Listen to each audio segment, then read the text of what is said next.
Was this filmed terribly? Yes. Was it poorly shot? Yes. But was it directed poorly? Also yes.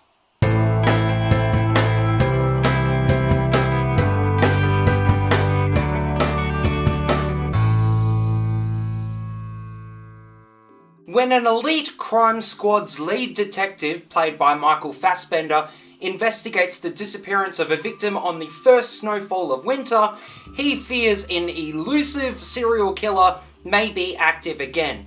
With the help of a brilliant recruit played by Rebecca Ferguson, the cop must connect decades-old cold cases to the brutal new one if he hopes to outwit the unthinkable evil before the next snowfall. So I'm going to talk about the good things about this film because there really isn't that much. The opening credits were nice. I really appreciated some of the obvious drone shots.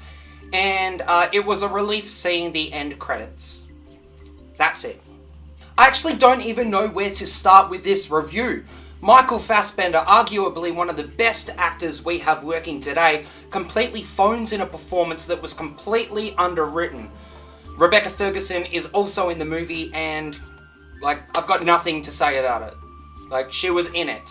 Val Kilmer is also in the movie and it's such an odd performance and it has some of the worst ADR I've ever seen. Now, I'm not even kidding, there are bits where his mouth is moving to one thing, but the dialogue is saying another. And he also has this weird prosthetic that makes him look kind of plasticky. I don't know, it's just weird. And it's such a shame too, because you'd think that with the pedigree of the cast, you'd expect something better and, dare I say, professional.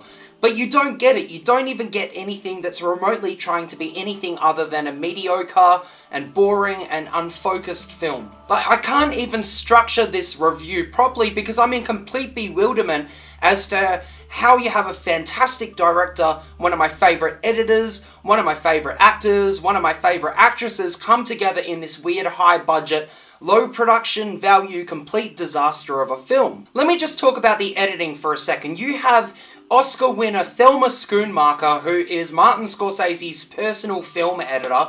She's the editor of Wolf on Wall Street, The Departed, Goodfellas, and she's teamed up with Claire Simpson, who edited Wall Street, Platoon, The Reader, and yet it felt like an amateur film with no pacing and an odd tone, continuity errors. It's just odd. And Martin Scorsese is the executive producer for this film. I can't get over it. The cinematography was really ugly, nothing was framed up, the score was dull and uninspired. I've already spoken about the lackluster editing, but even the story doesn't make sense. They have this political subplot in the first 2/3 of the film, something about hosting a Winter Olympics with J.K. Simmons, who was doing some weird Norwegian English accent, and in the third act they just completely drop it like it never existed. It's just... I'm so sorry about this review, but I have literally nothing positive to say about it. Well, here is one positive, but it's not even a real positive. It does have some unintentionally funny humour. But back to the negatives, it also had a lot of weird and out-of-place CGI, and it was going for this neo-noir tone, but it's not even a neo-noir film. And this film was directed by Thomas Alfredson. He directed the original Let the Right One In, which is a fantastic movie if you haven't seen it, but he also directed Tinker Tailor Soldier Spy, which was one of my favourite movies of 2011. Anyway, I'm so sorry about not being able to say anything good about this film. Believe me, it hurt me to sit through this movie, and it hurts even more trying to structure a review around how bad it was. Anyway, do I recommend paying full price for this movie? No. But do I recommend anyone, including my worst enemies, to see this movie? Also no. The Snowman is produced by Working Titles Tim Bevan and Eric Fellner, as well as Theodore Gustafsson and Robin Slovo. It hits theatres Australia-wide October 19th. Thank you so much for checking out my review. As always, if you like this video and want to see more, please click here to see more. Thanks for watching. Bye.